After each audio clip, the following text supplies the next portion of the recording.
Hello, this is Sandra Shevey again.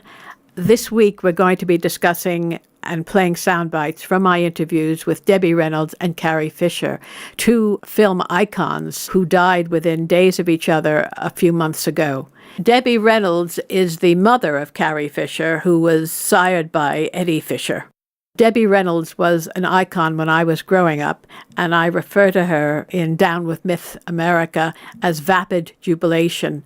I actually think she was a bit worse than that, but didn't have the courage to say so at the time. My interview with Debbie was regarding a piece I was writing about Lillian Burns, who was the mother confessor at Metro-Goldwyn-Mayer. What Lillian said went. If she gave the upside, someone could get hired and get a contract. If she gave the downside, they were out, and they were probably out at all the other studios in town. I interviewed Debbie when she was working with Lillian independently after Lillian had left the studios and Debbie was doing the play Irene. I interviewed Carrie Fisher in London at Elstree when she was filming The Empire Strikes Back for my godfather, Irvin Kershner. Carrie Fisher is an enigmatic type, and you'll hear this when you listen to the sound bites from the interview, because it was very hard to get her to say a full sentence. She was very much a type. When she finally articulates and says something, it's quite interesting. The interviews are interesting, moreover, when you put them together or contrast them. I hope you'll enjoy them. Well, just things about her, which I should know, how your relationship with her evolved. You were at Warner's first. Well, Lillian Sidney, of course, was a coach at MGM. Right. More than really a coach, she was... they had talent scouts there, but Lillian was in charge of all the tests. In other words, she got the finalists, shall we say. Right. 𝐒𝐴𝐿 and another lady that she'll know the name of, I can't remember, gray-haired, very attractive lady, was the head of casting. And the Billy Grady. They had three people that were talent scouts. Then they'd find talent and bring them to her, and then they'd screen test them, and then Mr. Mayer would see the tests. But rarely did he sign anybody without Lillian's okay. But weren't you already, hadn't you already done stuff for Warner's? Or I was under contract to Warner Brothers first, yes. And the man that 𝐒𝐿 was the MGM talent scout at this Burbank contest that I was in, that he saw me in, and a man called Sally Biano, B-A-I-N-O. Well, Sally was from Warner's, and they tossed a coin, and Sally won, and I went to make a test at Warner's, and Al said, look, if they ever let, Mary Frances Reynolds was my name, Franny, they called me, if you ever let her go, be sure and call me.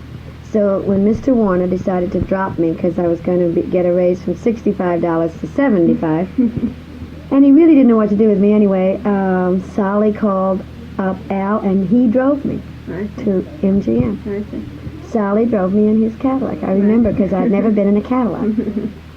And I re-met 𝐒𝐿, and that same day he took me up to meet Jack Cummings for a picture called Three Little Words, the Helen Kane part, Poo-Poo-Be-Doo. Yeah.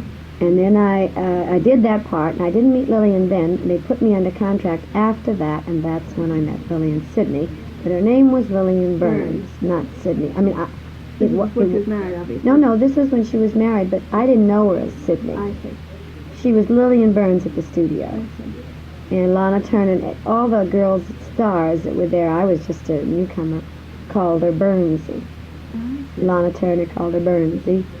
And Ava Gardner, and Ann Miller, and Greer Garson, and Ann Blythe, and Janie Powell, June Allison. And do you remember did she prime you then for your screen test, or she didn't help prime you for the screen test? Well, I didn't make a test there. I made my test at Warner Brothers. So it was already I did a little part, and they liked the part, and that was like a test, I guess. And no, I didn't make a test. So when did you first really start working with her? I was 17 years old. In 1949, the end of 49 is when I went there, and I worked with her starting with a picture called 2 Weeks with Love with Janie Powell. I was her little sister, and that's where Carlton Carpenter and I did Abba Dabba.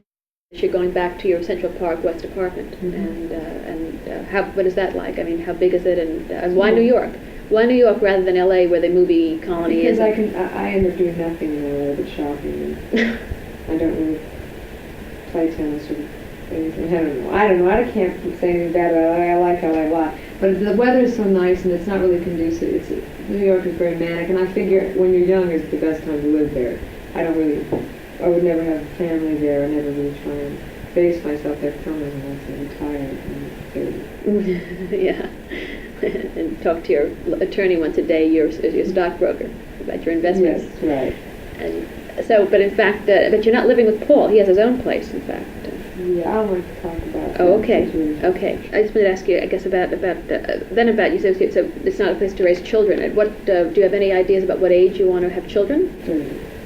Is that that sounds like Debbie Reynolds in The Tender Trap. When they asked, should I have my whole life planned out? She said, remember? No, I mean not. No.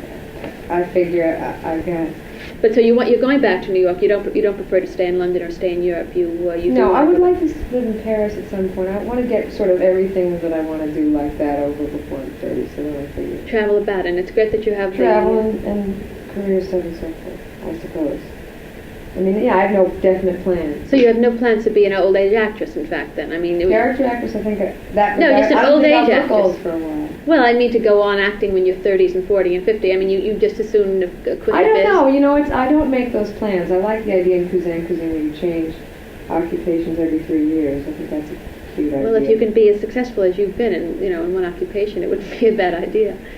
Maybe. I enjoy this one, and I'll do it until I stop enjoying it. Yeah, that's a good philosophy, actually. Yes, and but being back based in New York will not preclude one or the other. I guess one can continue. Nothing. And I want to travel a lot.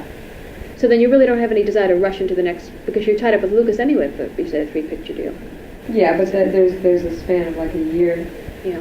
Now let me just ask. I wanted to ask you questions on the whole sort of rock revolution. You said you were in England, I guess, and most of it happened in the United States, but certainly the whole cultural and social changes were as much a part of English life as they were a part of American life. Well, I went into disco or something. Right? You mean that? Yeah, but I mean musically? reevaluating love. I mean, do people still believe? Do you still believe? For instance, do you believe in movie star heroes? I mean, or did you grow up with heroes, and do you still believe in heroes, whether they're movie star or First I not? liked Paul McCartney, and then I've pretty much stuck with Carrie Fisher. So, do you have heroes or don't you have heroes? I mean, do you? Heroes are people I admire, fantasy? but a lot of the people I've met them. That's one opportunity Yeah. I've had since the film. I don't know if it's a result of the film or what, but I've met a lot of those people, and that's been the one thing. But are they big shots, or would you rather meet some small social worker in I Uganda? know big shots and small shots, and I don't want to meet anybody from Uganda.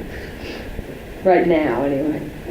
And I mean, for instance, the concept of true love and Mr. Right. Do you believe in? Do you believe in that, or do you believe that there's no such thing as? The grand experiment. What is that then? I don't know. Is that true love supposedly? I'm sorry, I don't Maybe, know the catchphrase. You know, there's one thing that's someone said recently, which is you can't really get everything you want from one person, so you're always going to have to know a lot of people. And if you can stick with that and not be angry that the person doesn't supply you with everything that you need. That's a very good attitude. I mean, it's sort of like what they call the open marriage, I guess. Or the Well, open that relationship. doesn't mean that you see other people. I mean that you socially see other people, and if the person isn't as humorous as you want, or I see. doesn't have the same interest Yes, that you do, so you then get you your- go to the old movies with somebody else if who you're going with doesn't. Well, whether it whatever it is. Yeah, exactly. I mean, it is an open marriage. Whether you have sex with 5 different people or not is really not the question. It's It the is fact. sort of the question too, though. Then are you very much into monogamy then?